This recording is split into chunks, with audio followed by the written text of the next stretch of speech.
Hello అండి, నమస్తే. నేను మీ Suma. Welcome back to our channel honey foods and vlogs. ఈరోజు మన ఛానల్లో సింపుల్గా ఎగ్ బీరకాయ కాంబినేషన్లో కర్రీ చూద్దామండి. చాలా టేస్టీగా ఉంటుంది. తప్పకుండా ఒకసారి ఇలా ట్రై చేయండి.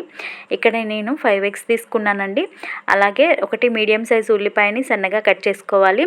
4 టమాటోస్, 2 పచ్చిమిర్చి, 1/2 కేజీ బీరకాయని తీసుకున్నానండి ఈ కర్రీ కోసమని. ఇలా ముందుగానే కట్ చేసి పెట్టుకున్నా. ఇప్పుడు ప్రాసెస్లోకి వెళ్ళాం. స్టవ్ మీద కడాయిని పెట్టుకొని అందులోకి 3 టేబుల్ స్పూన్స్ వరకు ఆయిల్ని వేసుకోవాలండి. ఆయిల్ని వేసి ఆయిల్ హీట్ అయిన తర్వాత మాత్రమే ముందుగా కట్ చేసి పెట్టుకున్న ఉల్లిపాయని అలాగే పచ్చిమిర్చిని వేసుకోవాలి. ఉల్లిపాయ పచ్చిమిర్చి కొద్దిగా ఫ్రై అయ్యేలా ఫ్రై చేసుకోవాలండి. ఇలా కొంచెం ఫ్రై అయిన తర్వాత నెక్స్ట్ ఇందులోకి 1 టేబుల్ స్పూన్ అల్లం వెల్లుల్లి పేస్ట్ని యాడ్ చేసుకొని అల్లం వెల్లుల్లి పేస్ట్ పచ్చివాసన పోయే వరకు ఇలా ఫ్రై చేసుకోవాలి. నెక్స్ట్ ఇందులోకి 1/2 టీ స్పూన్ పసుపుని యాడ్ చేసుకొని ఒకసారి అంతా కలిసేలా మిక్స్ చేసుకున్న తర్వాత ముందుగా కట్ చేసి పెట్టుకున్న 1/2 కేజీ బీరకాయ ముక్కల్ని వేసుకోవాలండి. బీరకాయ ముక్కలకి అల్లం వెల్లుల్లి పేస్ట్ పసుపు పట్టేలా ఒకసారి ఇలా బాగా మిక్స్ చేసుకొని మూతను పెట్టి 2 మినిట్స్ పాటు మగ్గించుకోవాలి. ఇలా మూతను పెట్టి మగ్గించుకోవడం వల్ల మనకి త్వరగా మగ్గిపోతాయండి ముక్కలు. ఇప్పుడు ఈ బీరకాయ ముక్కల్ని ఒకసారి మిక్స్ చేసుకొని ఇందులోకి ముందుగా కట్ చేసి పెట్టుకున్న 4 టమాటోస్ని యాడ్ చేసుకున్నానండి. అలాగే మీ రుచికి సరిపడినంత సాల్ట్ని కూడా వేసుకోవాలి. నేనైతే ఇక్కడ 2 టీ స్పూన్స్ సాల్ట్ని యాడ్ చేశాను. సాల్ట్ వేసి అంతా కలిసేలా ఒకసారి ఇలా బాగా మిక్స్ చేసుకొని మూతను పెట్టి మధ్య మధ్యలో చూస్తూ కలుపుతూ ఉడికించుకోవాలండి. మూతను పెట్టి ఉడికించుకోవడం వల్ల మనకి త్వరగా సాఫ్ట్గా ఉడికిపోతాయి మనం వేసిన టమాటోస్ అలాగే బీరకాయ ముక్కలు. చూడండి, మనం వేసిన బీరకాయ టమాటో ఇలా సాఫ్ట్గా ఉడికిపోవాలి. ఇలా ఉడికిన తర్వాత మాత్రమే 1.5 టీ స్పూన్ కారంని యాడ్ చేసుకోవాలి. కారం వేసి అంతా కలిసేలా ఒకసారి మిక్స్ చేసుకొని 1 మినిట్ పాటు మీడియం ఫ్లేమ్లోనే ఉంచుకొని ఫ్లేమ్ని ఉడికించుకోవాలండి. ఇలా కొద్దిగా ఆయిల్ పైకి రిలీజ్ అయ్యే టైంలో మనం ఇందులోకి 1 టీ స్పూన్ ధనియా పౌడర్ని యాడ్ చేసుకోవాలి. ధనియా పౌడర్ వేసుకొని అంతా కలిసేలా ఒకసారి మిక్స్ చేసుకొని ఇప్పుడు ఇందులోకి మనం వాటర్ని వేసుకోవాలండి. గ్రేవీ కోసం అనేసి 1 గ్లాస్ వాటర్ అయితే సరిపోతుందండి. 250 ml గ్లాస్తో 1 గ్లాస్ వాటర్ని యాడ్ చేసుకుంటున్నానండి నేను.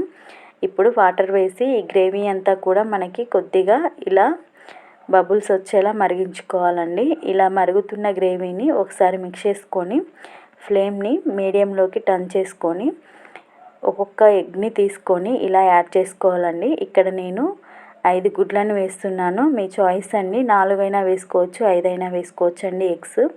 కానీ ఎగ్స్ అనేవి ఎక్కడ చెదురుగా అవ్వకుండా ఇలా సపరేట్గా వేసుకోవాలండి. ఏ ఎగ్గుకు ఆ ఎగ్ ఉండేలా. ఫ్లేమ్ని మాత్రం మీడియంలోనే ఉంచుకోండి. గరిటని అస్సలు పెట్టి కదపకూడదండి ఎగ్స్ని. ఫ్లేమ్ని మీడియంలోనే ఉంచి ఉడికించుకోవాలండి ఎగ్స్ వేసాక. చూడండి ఎగ్స్ ఎలా ఉడికిపోయాయో. నెక్స్ట్ ఎగ్స్ మీద ఇలా కొద్దిగా గరం మసాలాని స్ప్రింకిల్ చేసుకొని ఇప్పుడు ఈ ఎగ్స్ని రెండో వైపుకు తిప్పుకోవాలండి. ఎగ్స్ని రెండో వైపుకి టర్న్ చేసుకోవాలంటే ఇలా ఫ్లాట్గా ఉండే గరిటెని కానీ లేదా స్పాచులాని కానీ తీసుకొని మనం ఎగ్స్ని సెకండ్ వైపుకి టర్న్ చేసుకోవాలండి. నార్మల్ గరిటెలు పెడితే ఎగ్స్ మనకి చిదురుగా అవుతాయి. నేనైతే ఇక్కడ స్పాచులాతోనే టర్న్ చేస్తున్నానండి.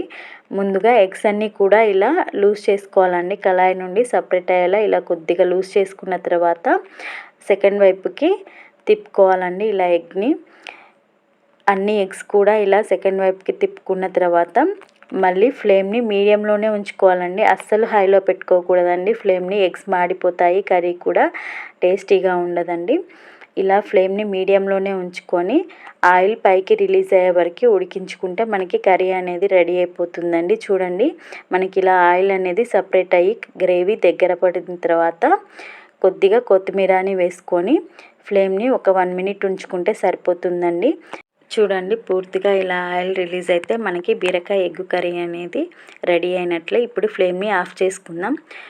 ఈ కర్రీ మనకి అన్నంలోకి కానీ చపాతీలోకి కానీ చాలా టేస్టీగా ఉంటుందండి. తప్పకుండా ఒకసారి ట్రై చేయండి.